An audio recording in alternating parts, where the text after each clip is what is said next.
yung kaso namin sa COMELEC was about the leadership of the party.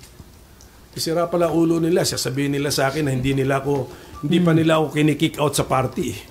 Tapos aangal sila na ando pa sa existing stationery ko yung PDP Laban, di ba?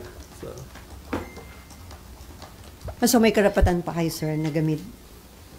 Well, under dispute pa yung sa Supreme Court. Yung decision ng COMELEC na sila kusi naman ang nagwagi, under dispute pa sa Supreme Court. So malay natin, marireverse pa yan.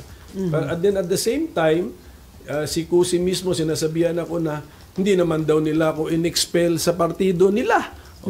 Ayoko lang makasama sila, pero hindi nila ako in-expel. So bakit aangal ngayon sila kung gamit ko pa ang PDP Laban na partido ko namang tunay yan, partido ng father ko, at ako nagbumuhay niyan hanggang sa time ng kaso ng COMELEC.